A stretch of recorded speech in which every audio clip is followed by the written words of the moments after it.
欢迎回来。俄罗斯总统普京周一宣布承认乌东民间武装自称的顿涅茨克人民共和国和卢甘斯克人民共和国为独立国家。随后，相关各方迅速作出反应。乌克兰总统泽连斯基发表电视讲话，对俄方决定强烈谴责，强调乌克兰将保留进行独自和集体防卫的权利。联合国安理会也于周一召开紧急会议，审议乌克兰问题。принять уже давно назревшее решение незамедлительно признать независимость и суверенитет Донецкой Народной Республики и Луганской Народной Республики. 当地时间周一，普京在长约1小时的全国电视讲话中表示，顿巴斯局势极其严峻。他发表电视讲话不仅是为了评估事态，也是为了告诉国民俄罗斯所做的决定以及就此可能采取的措施。普京在讲话中首先回顾了历史，随后表示，美国和北约等西方国家已开始无耻地利用乌克兰作为潜在的战争场所。Сегодня достаточно одного взгляда на карту, чтобы увидеть, как западные страны сдержали обещание не допустить продвижения НАТО на восток. Попросту обманули. Мы получили одну за другой 5 волн расширения НАТО. 普京强调，5次东扩已经使北约的军事设施部署在紧邻俄罗斯边境的地区，而乌克兰加入北约将是对俄罗斯国家安全的直接威胁。俄罗斯完全有权利使用一切回应手段捍卫国家安全。普京表示，顿巴斯地区正在发生种族灭绝等人道主义危机，乌克兰当局正试图在顿巴斯上演闪电战，而并非希望执行明斯克协议。随后，普京签署关于承认顿涅茨克人民共和国和卢甘斯克人民共和国的命令，以及俄罗斯分别与这2个共和国的友好合作互助条约，并指示俄国防部在条约被批准前，确保俄罗斯武装部队维护两地和平。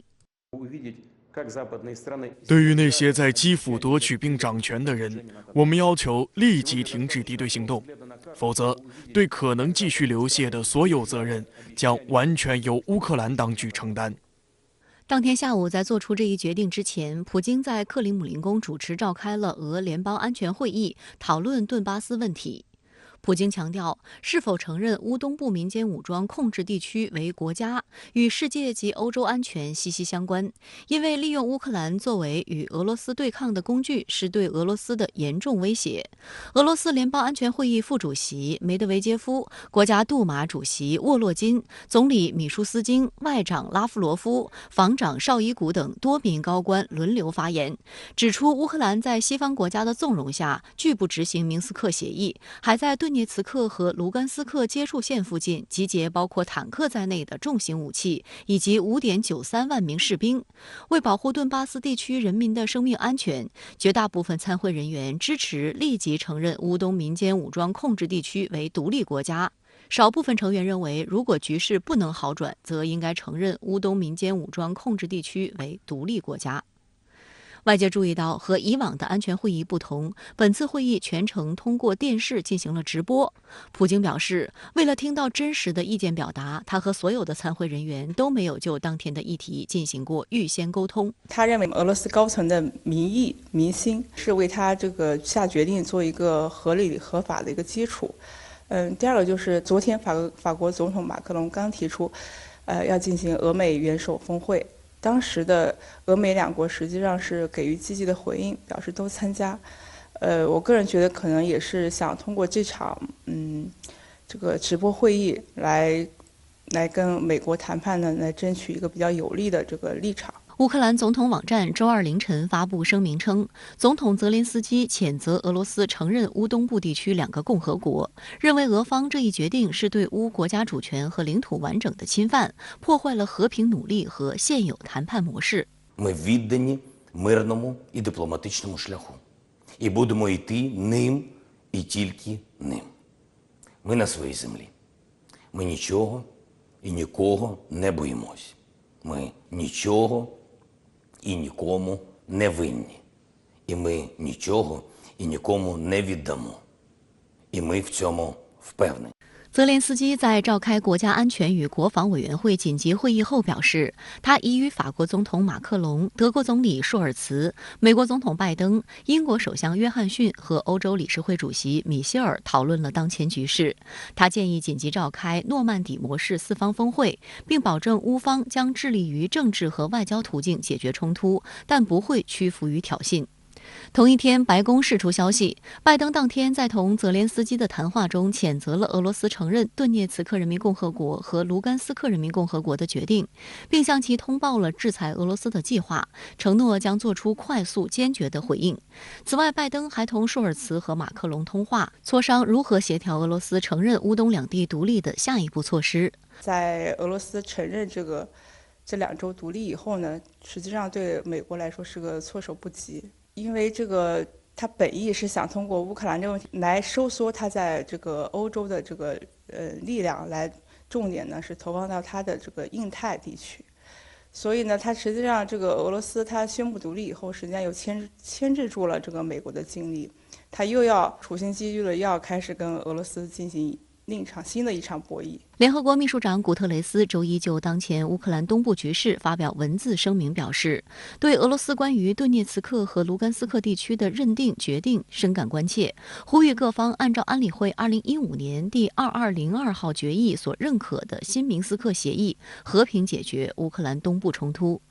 当地时间周一晚9点，联合国安理会就乌克兰局势召开紧急会议。负责政治事务的副秘书长迪卡洛表示，谈判是解决区域分歧和乌克兰东部冲突的唯一途径，呼吁立即停止敌对行动。俄罗斯代表表示，俄罗斯对外交解决乌克兰问题仍持开放态度，但以美国为首的西方国家反复渲染局势，并无耻地向乌克兰部署军事力量。俄方的目标是保护相关地区和人民。乌克兰代表则谴责俄罗斯承认乌克兰东部顿涅茨克人民共和国和卢甘斯克人民共和国是非法的。中国常驻联合国代表张军表示，中方高度关注乌克兰局势的最新发展，中方已在安理会前2次会议上全面阐述了立场。当前形势下，有关各方都要保持克制，避免任何可能加剧紧张局势的行动。我们欢迎并鼓励一切致力于推动外交解决的努力，呼吁有关各方继续开展对话协商，在平等和相互尊重的基础上，寻求解决彼此关切的合理方案。张军强调，乌克兰局势发展到目前状况是一系列复杂因素共同作用的结果。中国一贯按照事情本身的是非曲直决定自身立场，主张各国根据联合国宪章的宗旨和原则，和平解决国际争端。国务委员兼外交部长王毅周二应约同美国国务卿布林肯通电话时，就乌克兰问题再次呼吁各方保持克制，认识到落实安全不可分割原则的重要性，通过对话谈判缓和事态，化解分歧。王毅表示，中方在乌克兰问题上的立场是一贯的，任何国家的合理安全关切都应得到尊重，联合国宪章的宗旨和原则应当得到维护。乌克兰问题演变至今，与新明斯克协议迟迟未能有效执行密切相关，中方将继续按照事情本身的是非曲直与各方接触。周二举行的外交部例行记者会上，发言人汪文斌重申，中方在乌克兰问题上的立场是一贯的。我们认为，任何国家的安全利益都应该得到尊重和维护。真正的安全应该是共同、综合、合作、可持续的。一段时间以来，乌克兰议题都是外交部记者会上的一个热点。今天全场大概20个问题里，15个与乌克兰相关。那我们注意到，无论国际局势如何变化，中方在相关问题上的立场一贯且明确，其中包括有效执行新明斯克协议，呼吁各方都保持克制，通过谈判来解决分歧等等。那今天汪文斌在回应外媒不断追问的诸多问题时，也不断强调了中方的这些基本立场。俄罗斯宣布承认乌东部2区独立后，美西方国家随即宣布将对俄出台史无前例的新制裁。对此，俄方官员表示，已经做好了一切准备，迎接事态发展。而有记者前往俄乌边境地区进行探访，一路上有各种迹象表明，事态正朝着更加紧张的方向发展。据白宫网站消息，美国总统拜登于周一签署行政令，禁止美国人在顿涅茨克和卢甘斯克进行新的投资，以及禁止美国人的任何批准、融资、便利或担保行为等等。该行政令还对卢甘斯克和顿涅茨克两个地区的运营实体的领导人、官员、高级执行人员或领导层成员进行制裁。拜登指责普京的举动违背了俄罗斯在明斯克协议下的承诺，违反了俄罗斯声称的外交承诺，破坏了乌克兰的主权和领土完整。他威胁说，美国将毫不犹豫地使用权力打击破坏乌克兰主权和领土完整的人，并继续与乌克兰及盟国就下一步措施进行密切磋商，敦促俄罗斯立即降级局势。这个制裁啊，它是一把双刃剑啊，它不仅是对俄罗斯有伤害啊，有损害，同时呢，对于这个欧盟啊、美国啊，就实施制裁的这些国家，他们反过来啊，他们在经济、贸易、金融、投资这些方面，他们也有损失。当地时间周一晚，欧盟方面也表示将对参与这一非法行为的人员采取制裁措施。英国首相约翰逊谴责俄罗斯的决定是对乌克兰主权和完整的公然侵犯。约翰逊称，英国将继续尽一切努力支持乌克兰人民，并实施非常有力的一揽子制裁措施。同一天，法国总统府爱丽舍宫发布新闻公报，总统马克龙谴责俄罗斯总统做出的决定。马克龙呼吁联合国安理会召开紧急会议，并通过欧盟方面针对此行为采取的制裁措施。俄罗斯国家杜马议员米哈伊尔·谢列梅特当地时间周二表示，对于西方国家准备对俄实施新的制裁措施，俄罗斯已经做好了一切准备迎接事态发展，俄罗斯不会胆怯。他说，俄罗斯不惧怕西方国家的制裁，我们重视的是人民的生命安全，而不是经济。这些分歧啊，就这些争端吧，就应该是互相坐下来谈判，啊，就是使得这个形势不要再继续的恶化，不要朝着这个战争的方向去发展，而是朝着和谈的这个方向啊来解决。应该说，这个缓和的这个可能性依然存在。此外，就在普京签署总统令后，网络上就有消息称，俄军已经开始行动。俄罗斯观点报报道称，社交媒体上已经出现俄罗斯第一批部队进入顿巴斯的视频，显示一支由装甲运兵车和军用车辆组成的部队正在顿涅茨克境内行进。相关话题来连线特约评论员吴健。吴先生您好。俄罗斯承认顿巴斯两个政治实体，为什么会做出如此决绝的措施呢？俄方既有的表态是，若顿巴斯冲突到了一定烈度，就因50万当地人有俄罗斯身份，俄罗斯将武力强制和平。普京就说过，如果顿巴斯发生第二个斯雷布雷尼察，他将被迫出手。这既是对乌克兰政府和北约的警告，也是对桀骜不驯的顿巴斯民兵的牵制。当前，俄罗斯采取如此决绝的手段，同样是出于这样一种思维，目的是保证混合战争不破局。大家知道，顿巴斯的两个实体背后有俄罗斯的支持，8年大旗不倒。但两个所谓的人民共和国不为国际承认，加上当地的生产生活严重军事化，很大程度上是俄罗斯的负担。最典型的是，顿巴斯民兵普遍军阀化，要归并俄罗斯的口号喊得山响，可背地里呢，许多事情却干得让莫斯科不爽。像所谓新俄罗斯联军的首脑扎哈尔琴科、普希林，多年来都是成事不足败事有余，而国内早有传出对他们的不满。更微妙的是，顿巴斯民兵的存在让俄国内不少右翼保守人士前去投奔，虽然打乌军很勇敢，但谁能保证共同的敌人不会对普京的政权有威胁呢？实际上，介入乌克兰危机，俄政府除开了地缘政治考虑，还有一个因素，那就是颜色革命。特别是自己周边那些不被国际承认的政治实体，往往经济落后，战乱频仍，很容易变成滋生颜色革命的温床。某种意义上，俄罗斯承认两实体，把自己和乌克兰的关系弄僵了，但一定意义上又实现了把顿巴斯阿布哈兹化，也就像对待格鲁吉亚的亲俄实体一样，给予其某种地位，但同时又约束当地的武装，控制冲突的规模，继而在大国谈判中获得各方公认的政治地位。就各方的意愿看，其实目前最想打的是顿巴斯民兵，因为他们的经济被乌克兰封锁，俄罗斯的援助呢又有限，一大解困之道是继续2014年内战未尽的事业，拿下黑海港口马里乌波尔，与克里米亚连成一气。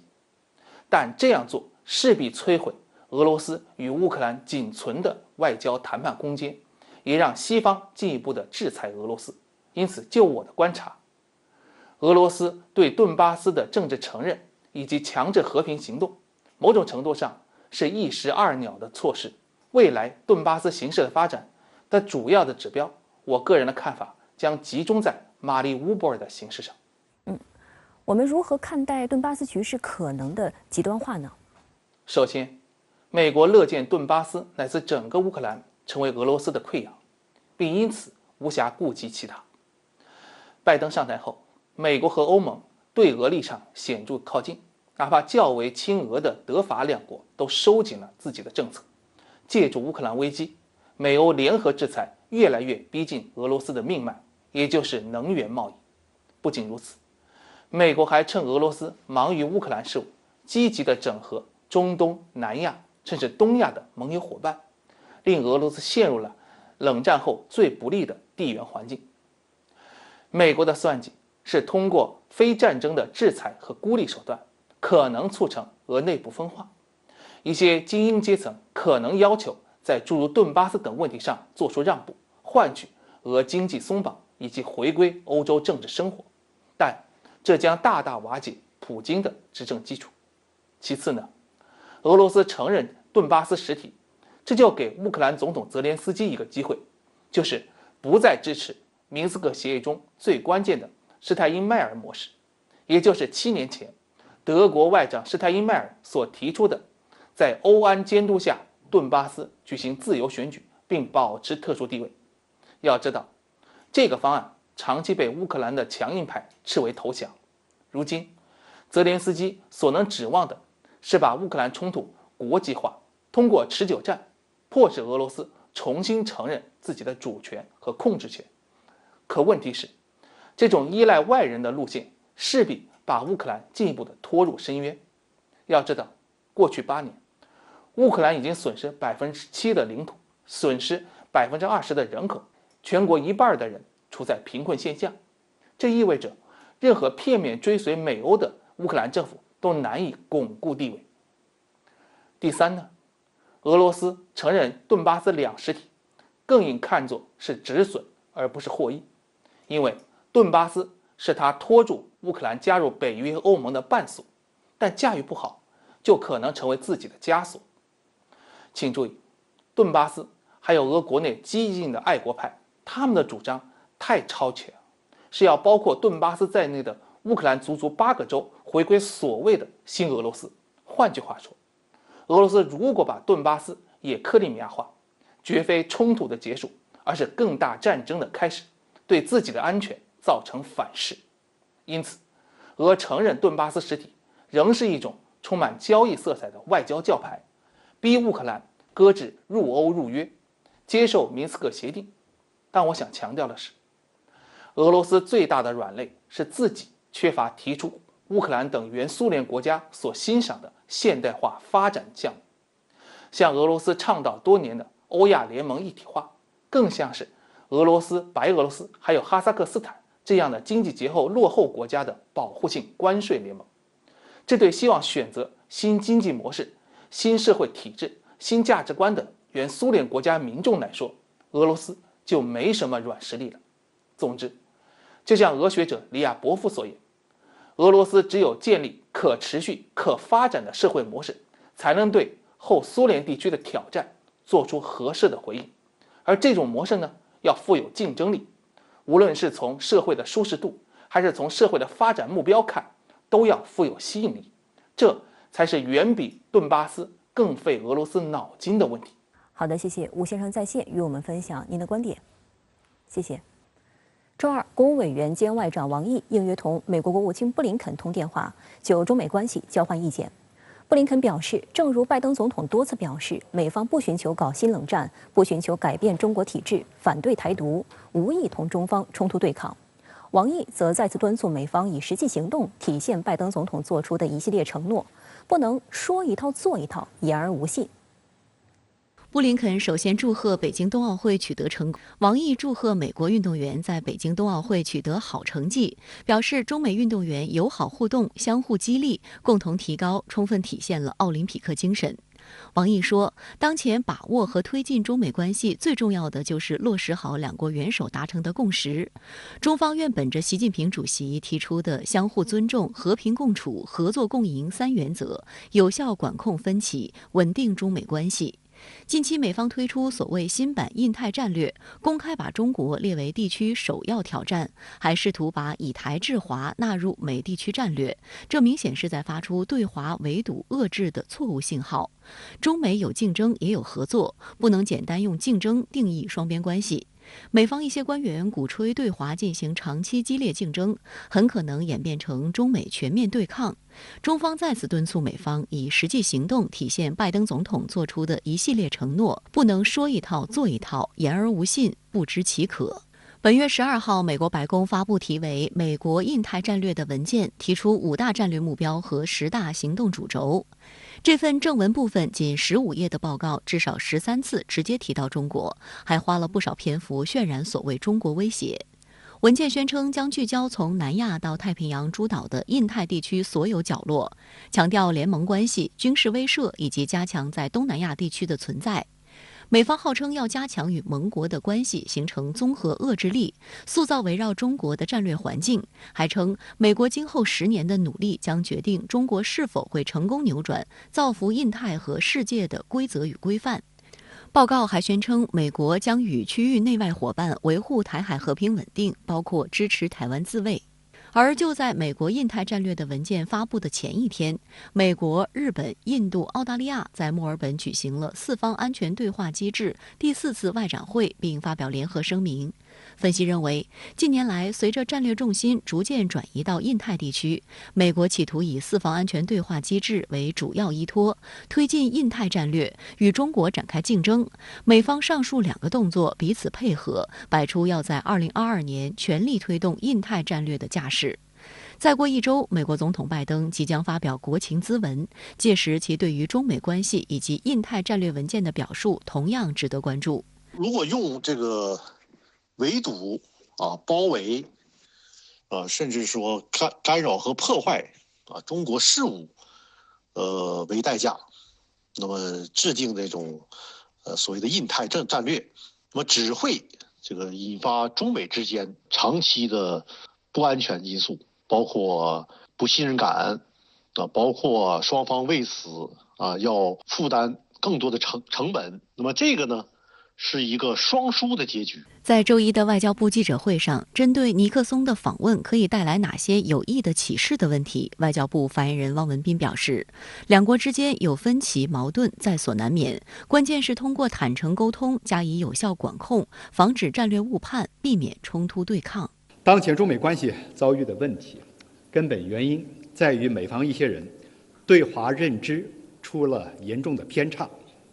将中国作为主要战略竞争对手，甚至假想敌，进行全方位的遏制。我想强调的是，中国发展只是为了让中国人民过上美好的生活，不是为了挑战或取代美国。美方不应寻求改变甚至打压中国。那么现在呢，这个中美之间出现的不和谐因，其实已经是在损害着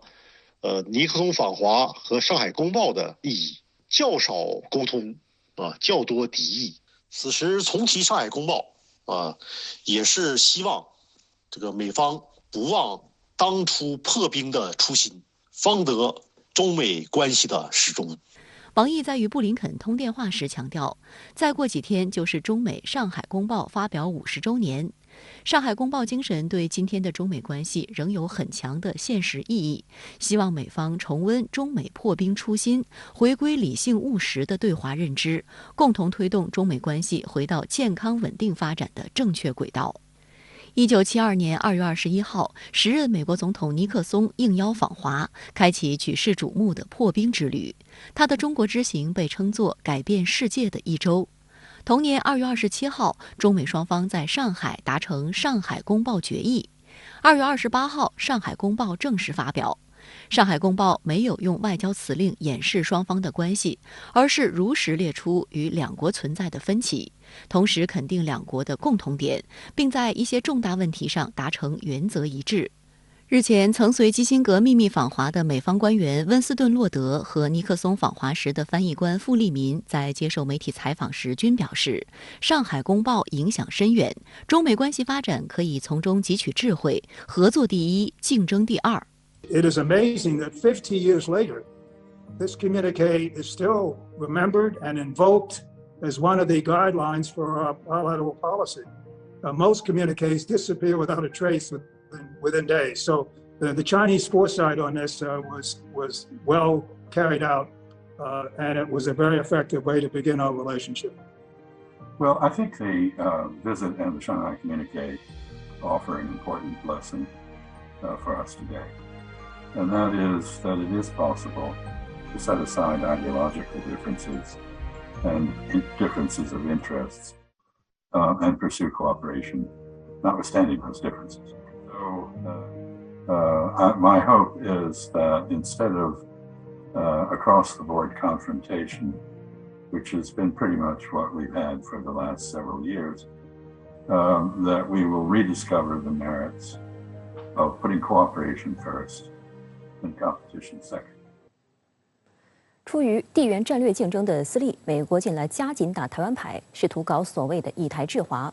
而一些反华政客也不断跳出来搅动台海局势，并借机捞取政治私利。据悉，被美国媒体形容为史上最差国务卿的蓬佩奥即将于下月窜访台湾。另外，中国外交部周一宣布制裁2家长期参与对台售武的美国军工企业。外界注意到，这次是中方首次根据反外国制裁法对这2家公司实施反制。本月上旬，美方宣布总额为1亿美元的对台军售计划后，外交部发言人当时曾表示，中方必将采取正当有力措施，坚定捍卫自身主权和安全利益，请大家拭目以待。周一有记者就此询问发言人是否有进一步消息，汪文斌回应称，美国向中国台湾地区出售武器，严重违反一个中国原则和中美3个联合公报，特别是817公报规定，严重损害中国主权和安全利益，严重损害中美关系和台海和平稳定，中方对此坚决反对，予以强烈谴责。为了维护中国主权和安全利益，根据中国反外国制裁法有关规定，中国政府决定对长期参与美国向中国台湾地区出售武器的美国军工企业雷神技术公司和洛克希德马丁公司的侵权行为实施反制。中方再次敦促美国政府和有关方面恪守一个中国原则和中美3个联合公报的规定，停止售台武器和美台军事联系。中方将根据形势发展，继续采取一切必要措施，坚定维护自身主权和安全利益。实际上，这2家美国军火公司并非首次受到中方制裁。2019年，美国批准对台出售66架由洛马公司制造的 F-16V 战机，中方宣布制裁该公司。2020年7月，因参与总价6.2亿美元的爱国者3导弹对台军售案，洛马公司再次被中方制裁。同年10月，中国外交部证实，对参与对台军售的洛马、波音防务、雷神等美国企业，以及在售台武器过程中发挥恶劣作用的美国有关个人和实体实施制裁。而外界注意到，中方最新的制裁措施是首次根据反外国制裁法对这2家公司实施反制。反外国制裁法是我国为了坚决维护国家主权、尊严和核心利益，反对西方霸权主义和强权政治而制定的一部专门的反外国制裁法。去年6月由全国人大常委会审议通过。该法从3个方面对有关组织和个人的义务和违法行为的后果作出了规定。一是我国境内的组织和个人应当执行国务院有关部门采取的反制措施，有关组织和个人违反规定的，国务院有关部门依法予以处理，限制或者禁止其从事相关活动。二是任何组织和个人均不得执行或者协助执行外国国家对我国公民、组织采取的歧视性限制措施。有关组织和个人违反规定，侵害我国公民、组织合法权益的，我国公民、组织可以依法向人民法院提起诉讼，要求其停止侵害、赔偿损失。三是任何组织和个人不执行、不配合实施反制措施的，依法追究法律责任。对台军售对台湾的老百姓没有任何好处，对台湾的整个的力量的构建其实也没有多大意义。最后呢，真正得利的是洛马和雷神这样的公司。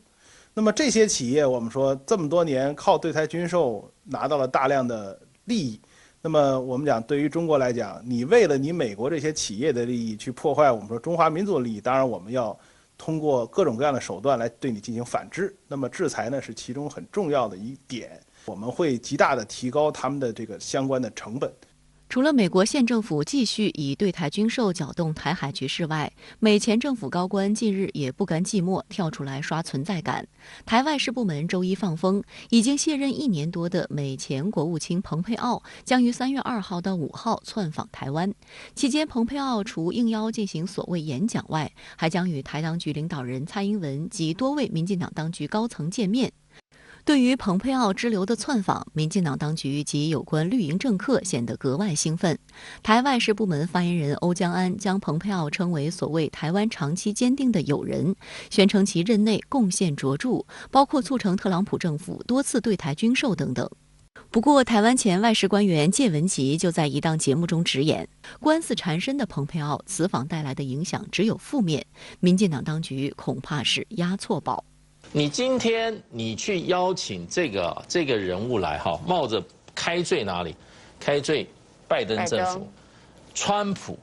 还有美国国务院，你冒这3个险干嘛？而且他现在蛮缺钱的，他带一个人叫余茂春，这个在大陆哈叫余茂春是当代汉奸。那你把这些人搞来哈，你是怕两岸关系还不够坏吗？蓬佩奥担任国务卿期间争议不断，被美国媒体冠以史上最烂国务卿的封号，尤其是在其即将离任之际，不断发表包括涉疆、涉港、涉台等错误极端言论。去年1月9号，蓬佩奥突然宣布解除美国与台湾官员交往的所有自我限制。当时有猜测声音称，蓬佩奥或在任内最后阶段窜访台湾，结果最终迫于压力未能成行。因此，中国外交部宣布对其实施制裁，严禁本人及其家属入境中国内地和香港、澳门，关联企业机构也已被限制与中国打交道做生意。不过，卸任后的蓬佩奥也没闲着，数次跳出来碰瓷。去年4月，在其社交媒体上晒出吃台湾菠萝干的照片，又引发了一轮其即将窜访台湾的猜测。9月，蓬佩奥又借机在社交媒体发文叫嚣称，美国必须永远与台湾站在一起。有分析指出，蓬佩奥这位共和党籍前国务卿，既非执政的民主党人士，也不是现任美国政府官员，更不能影响拜登政府的决策方向。蓬佩奥此次赴台，纯粹是出于谋取个人政治利益的私心，为其日后重返政坛，甚至参选2024年美国总统积累政治筹码。蓬佩奥在这个特朗普政府之后啊，现在所处的境地是很尴尬的。他在美国国内呢，没有多少的支持，而且我们说美国的很多的企业甚至都不愿意让他来去担任这种高层的职位啊，以避免我们说遭到了这个其他国家的这种反制。那么这个时候我们说他在美国国内找不到盟友怎么办呢？他就从海外试图获得那些所谓特朗普粉丝们的支持。那么台湾地区呢，可能是他一个立足点，或者是他认为是一个很可能给他获得就是给他提供支持的地方。那么台湾岛内的一些人呢，其实也是类似的想法。所以我觉得这个呢，就是两拨人各怀鬼胎，两拨人都知道对方其实没有多大的能量，但是呢，抱团取暖的这么一个结果。相关话题来连线特约评论员陈斌。陈先生你好。在与王毅国委的通话中，布林肯强调不支持台独。不过，台湾方面又爆出美国前国务卿蓬佩奥要去台湾窜访。那么您对此如何看呢？主持人好，这是美国政客支持台独、破坏两岸和平的最新动作。一呢是去捞钱，二是支持台独，破坏中美关系和两岸关系。蓬佩奥呢是特朗普政府的激进鹰派，那么在担任国务卿的最后任期之内啊，反华挺台独呢，可以说是几乎疯狂，多次放风说呢想访问台湾，那么最后呢，在中国大陆的压力下呢，被迫放弃，未能成行。他呢，在尼克松破冰访华满50周年以后，窜访台湾地区，破坏中美关系的政治用心呢，是相当的明显。那么按照台湾学者的评估呀，这个蔡英文当局呢，也会送他一大笔钱给他的。那么从美国媒体的分析看呢，蓬佩奥有可能会竞选下届总统，因此呢，对他的一言一行都要盯紧。他现在的所作所为呢，有可能在未来某个时期啊发酵，成为台独势力的棍棒。当然呢，这棍棒也可能打伤民进党，自己打自己。有台湾学者警告啊，这个蔡英文当局呢，很可能押错宝。蓬佩奥窜访台湾和怂恿台独，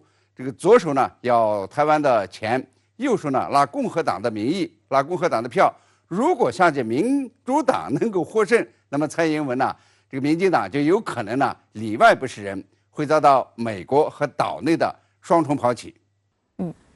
中方宣布对2家对台军售的美国企业予以反制，这对于美国企业有何影响呢？中国对一切支持台独、分裂国家、违反一中原则的行为都不能容忍，而军事领域呢尤其敏感。因此呀，当美国在本月初宣布对台军售，为台当局提供爱国者导弹防御系统设备和服务以后，那么在很短的时间内呢，中国便对美国军火商予以反制。可见呢，中国维护国家主权安全的坚强决心和能力。那么向台湾提供武器的美国军火商呢，是雷神和洛克希德马丁2家公司。这2家公司呢，都与美国政府关系密切，长期参与美国对台军售。尽管啊，这2家公司在中国的商业往来不多，但是呢，根据中国的反外国制裁法，那么与这2家关联的其他公司，比如说呢，间接参股或者其他经营联系的非军事领域的公司呢，想要进入中国市场，恐怕就很困难了。这些连带公司的高管呢，如果也列入被制裁的名单，他们呢将被禁止入境中国，那么与中国企业建立生意关系呢，也几乎是没戏。那么今后呢，中方对于干涉内政、煽火台独的行为呢，还将严打。好的，谢谢陈先生在线与我们分享您的观点，谢谢。香港第5波疫情严峻，周二香港新增6211宗确诊个案，另外新增初步确诊9369宗。香港特区政府行政长官林郑月娥周二在记者会上宣布，将开展全民强制核酸检测工作。同时，特区政府宣布了一系列防疫措施，以尽快控制本轮疫情，恢复经济民生。林郑月娥称，特区政府将大部分社交距离措施一直延续至4月中或下旬，但会2周宣布一次。学校安排方面，7、8月的暑假提早至3、4月，以腾空校园做检测、隔离及接种新冠疫苗。早前停止线下授课也延长至3月初，所以学生其实一直都不会在学校上课，停课会延续至4月中。林郑月娥提到，目前隔离设施严重不足，估计有3万名初步阳性或确诊人士在家等待入院。特区政府会对在家等待入院隔离的人士提供支持，隔离仍然是防疫政策的目标。在中央的全力支援下，目前有5000多个单位来自竹篙湾，1600多个酒店房间投入社区隔离措施。预计本周内5000个单位可增加1倍至1万个单位。来自3座未入住的公屋目前正配备家具，3月会有多16000个单位的设施来自酒店及启德邮轮码头改装。周一，深圳开通内地首条常态化运作的供港生鲜海运专线，首批约200吨新鲜蔬果、鸡蛋等供港生鲜，当晚由深圳大铲湾码头连夜运抵香港，检测合格后，已于周二中午起分销至香港各大市场、商超。香港运输及房屋局局长陈帆感谢广东省、深圳市政府所做的大量工作。疫情之下，这将有力保障接下来供港物资的运输。深圳卫视多路记者连夜在深港两地全程记录了这场雨中跨境接力。这里是深圳港大铲湾码头，现在是晚上6点半，载着200余吨供港生鲜商品的货船正式起航，发往香港。一艘货船的运力就相当于陆路运输30卡车的载货量，这将为香港市民生活物资提供更强有力的保障。历经了4个多小时的雨中航行，建工328货船较原计划时间提前抵达香港葵涌现代货箱码头。那我身边呢，就是满载200吨供港蔬菜的驳船建工328，它的到来呢，象征着正式全面开通大铲湾码头到香港现代货箱码头的定时定点驳船航线。靠岸之后呢，岸边的起重机就开始作业，不间断地将船上的集装箱运到岸上。2天以来，香港最低气温只有7到8摄氏度，伴随着大雨大风。在葵涌现代货箱码头，香港运输及房屋局局长陈帆等一行10余人一直在岸边等候。陈帆告诉深圳卫视驻港记者，通过水路运输物资的形式，人员接触相較於陸路大大減少，從而能夠減輕疫情影響。為香港市民帶嚟一個呢個係新鮮食品呢，我哋覺得係非常之鼓舞，亦都會繼續同呢個廣東省同埋深圳市人民政府呢係繼續係通力合作，係共同抗疫嘅。香港一天呢大概4000噸，13個箱已經有200噸了，所以明天再來另外一條船呢，大概有20個貨櫃，所以數量慢慢可以加進去。記者了解到，這批供港生鮮在抽檢合格後，於周二被送往香港長沙灣批發市場進行分銷。下午，香港市民便已在各大商超選購。9點鐘佢就嚟到我哋呢個長沙灣市場啦。九龍區同埋新界區呢啲街市都係走過嚟同我哋攞貨嘅。依家啲菜價一開始慢慢會跌翻落嚟㗎啦。現在是下午6點，我在香港大城街街市。那來自深圳的蔬菜生鮮即將進入香港市民的菜籃子。我們記者呢，今天在長沙灣批發市場見證了整個分裝過程。很多工作人員拆箱之後呢，都對這批貨物中的西紅柿讚不絕口，拿起來直說好亮。睇個樣好新鮮啊！之前咩都冇得賣，而家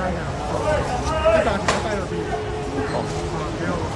此次供港生鮮運輸標誌着深圳周一全新開通的大鏟灣碼頭、香港現代貨箱碼頭定時定點駁船航線成功首航，為緩解深港陸路運輸壓力、提升香港物資保障注入了新動力。這是深圳當天開通的3條運輸海上快線的一條，也是運貨量最大的一條。據悉，從周一開始，深圳共開通了3條運輸海上快線，除了大鏟灣碼頭到香港現代貨箱碼頭航線外，還包括孖灣碼頭到屯門內河碼頭、鹽田國際碼頭到香港國際集裝箱碼頭2條供港生活物資水路運輸新通道。後續將視需要逐步增加或調整船舶運力或班次，全力保障供港生活物資供應鏈穩定。哪裡有需求，我們就把航線開到哪裡，為香港市民這個蔬菜、食品、防疫物資供應做出我們中遠海運的貢獻。為保障供港物資運輸，深圳正全力以赴。日前，深圳國際會展中心發布公告，根據深圳市疫情防控工作要求及寶安區政府跨境貨物運輸防疫工作整體部署，深圳國際會展中心1、2號展廳及南廣場等室外區域將作為寶安區跨境貨物運輸1級接駁點，徵用期預計1個月。徵用期間，該區域將進行封閉管理，